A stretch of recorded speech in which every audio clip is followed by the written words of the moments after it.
Hello everybody my dear students, welcome to my classroom. मेरे जितने भी 12th के स्टूडेंट्स हैं सोशियोलॉजी के, आपको मैं बता दूं आज आपका जो समाजशास्त्र की दूसरी पुस्तक है भारत में सामाजिक परिवर्तन एवं विकास, तो उसकी चर्चा हम लोग करेंगे। उसके कुछ यूनिट्स हम लोग जो है पढ़ चुके थे। अब जो पढ़ने वाले थे वो था नगरीकरण और औद्योगिकरण। ठीक है। So before I start I must say कि आप लोग ध्यान से सुनो, मुझे अपने अपने बुक सामने रख लो और मैं यहाँ लाइन बाय लाइन चलूँगा, और जो भी चीज़ें आपको दिक्कत होगी आप उसको यहाँ पर कमेंट बॉक्स में लिख सकते हो, मुझे बता सकते हो। तो देखो, यह जो हम देखने जा रहे हैं अभी, हमारा टॉपिक बुक्स का क्या है, भारत में सामाजिक परिवर्तन एवं विकास, यानी भारतीय समाज में क्या परिवर्तन हुआ और किस तरीके से ये समाज विकास के दौर में आगे बढ़ा, उसकी चर्चा हम लोग कर रहे हैं, उसी को हम लोग पढ़ रहे हैं। इसके दौरान बहुत सारा चीज़ हमने देखा यहाँ पर। अब एक परिवर्तन के दौर में एक नया होड़ आता है जिसे हम लोग कहते हैं नगरीकरण और औद्योगिकरण, है ना।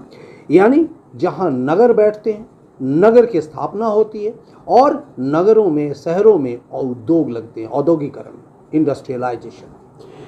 हमने कई बार इसका जिक्र भी किया था कि देखिए, कार्ल मार्क्स का ऐसा कहना था कि technology is the wheel of society. हमारे टेक्निकल एस्पेक्ट्स, हमारे उद्योग जितने बढ़ेंगे उतना ही समाज में विकास होगा। उसके कुछ गुण और अवगुण दोनों दिखने को मिलेंगे, लेकिन समाज प्रगति की तरफ आगे बढ़ेगा और समाज को तो बढ़ना ही है। एज वी नो, जो चेंज जो है, परिवर्तन जो है वो निश्चित है, उसे तो आना ही है। तो आज इसी परिवर्तन के दौर में जो चीज़ हमें देखना है, हम देखने जा रहे हैं, वह है नगरीकरण और औद्योगिकरण। ठीक है, तो चलिए हम लोग शुरू करते हैं। यहाँ पहले क्या देखते हैं, औपनिवेशिक अनुभव, यानी जो हमने उपनिवेशवाद जिसको हमने देखा, कॉलोनियलिज्म को देखा हमने, तो उसके बदौलत हमारे अंदर क्या क्या परिवर्तन आए। राष्ट्रवाद की भावना जगी, राज्य राष्ट्र के रूप में आया, राष्ट्र राज्य जिसको बोलते हैं, और यहाँ पर क्लास सिस्टम्स भी बने, है ना। बहुत तरह के चेंजेस आए, एडुकेशन में, शिक्षा में परिवर्तन आया।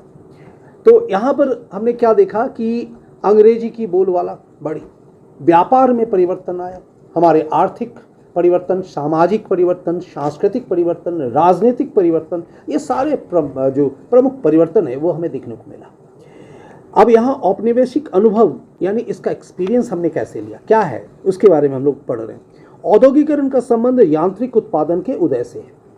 सबसे पहले ये बता दें कि औद्योगिकरण, जिसको उद्योग का लगना, स्थापना, औद्योगिकरण का मतलब क्या हो गया, यांत्रिक उत्पादन, यानी यंत्र के सहारे हम कुछ उत्पादन करेंगे। यांत्रिक उत्पादन के उदय से है, जो शक्ति के गैर मानवीय संसाधन, यानी यहाँ पर कोई मानवीय संसाधन काम नहीं करेगा, गैर मानवीय संसाधन आज काम करेंगे, जैसे वाष्प या विद्युत पर निर्भर होना। यानी ये दोनों शुरू की प्रक्रिया में उद्योग में ये चीज़ें आई। बहुत सारी पश्चिमी समाजशास्त्रीय पुस्तकों में ये बताया गया है कि अति विकसित परंपरात्मक सभ्यताओं में भी खेत या जमीन पर उत्पादन से संबंधित कार्य करने के लिए अधिकाधिक मानवों की आवश्यकता होती थी। ये तो जाहिर सी बात है, शुरू में ऐसा नहीं कि यंत्र की मतलब बात चली, यंत्र के सहारे हमने काम शुरू किया, इसका मतलब मानव का महत्व घट गया, ऐसा नहीं। मानव का अधिकार और महत्व दोनों बरकरार रहा, और जिसका उदाहरण हमें शुरू में देखने को मिला भी। अपेक्षाकृत निम्न तकनीकी विकास की वजह से बहुत ही कम लोग कृषि के कार्य से अतिरिक्त कुछ अन्य आसान व्यवसाय कर सकते थे। और अपेक्षाकृत निम्न तकनीकी विकास, तो टेक्नोलॉजी का जो विकास हुआ था, डेवलपमेंट जिसको बोले, वो उतना उच्च स्तरीय नहीं था, निम्न स्तरीय था। तो जिसके वजह से लोग अचानक या यूं कहे एकाएक जिसको बोले, जो उसके मुख्य व्यवसाय था, पेशा था कृषि, उसको छोड़कर ही तुरंत ऐसा नहीं कर सका कि वो उद्योगों में चला जाए, यंत्र को सहारा बना ले और उसके सहारे काम करने लगे। उनकी आस्था या विश्वास अभी तक नहीं जमा था उस पर। क्यों? इसका वजह था निम्न स्तर, किसका?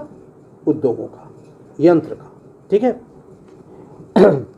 तो यहाँ क्या हुआ, इसके विपरीत औद्योगिक समाजों में ज़्यादा से ज़्यादा रोजगार वृत्ति में लगे लोग कारखानों, ऑफिसों और दुकानों में कार्य करते हैं, लेकिन अभी भी हमारा ये अगर हम जाने तो आज ज़्यादातर देखेंगे आज क्या हुआ है कि आज अब ऐसा नहीं है कि लोग अभी भी है, कृषि है, खेती है, लेकिन ज़्यादा से ज़्यादा लोग जो है इस औद्योगिक परिवेश में ही काम कर रहे हैं और जहाँ पर वो कृषि संबंधी जो व्यवसाय है उसमें कम है बनस्पत उद्योगों से।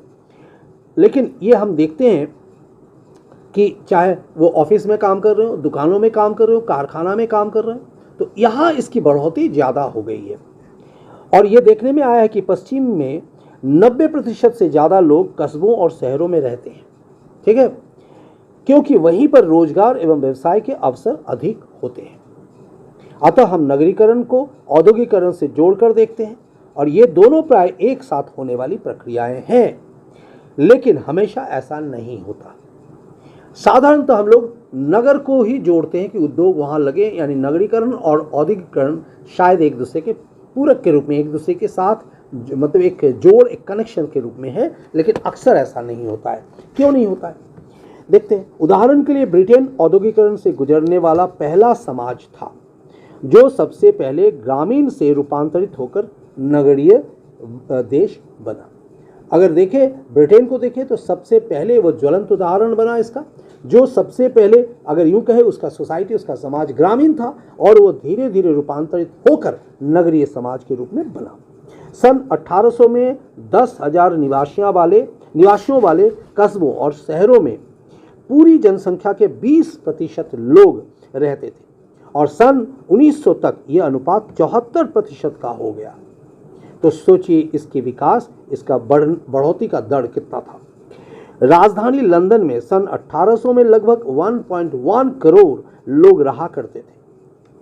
20वीं सदी के प्रारंभ तक यह आकार बढ़कर इतना हो गया कि इसकी जनसंख्या तकरीबन 7 करोड़ की हो गई, यानी 1.1 से सीधे छलांग लगाया और वो 7 करोड़ की हो गई। लंदन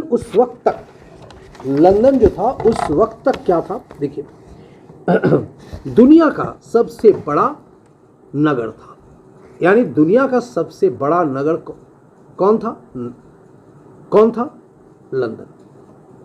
वो उत्पादन, वाणिज्य और आर्थिकी का सबसे बड़ा केंद्र था। वो ये केंद्र निरंतर फैलते हुए ब्रिटिश साम्राज्य का हृदय क्षेत्र हो गया, यानी सेंटर बन गया।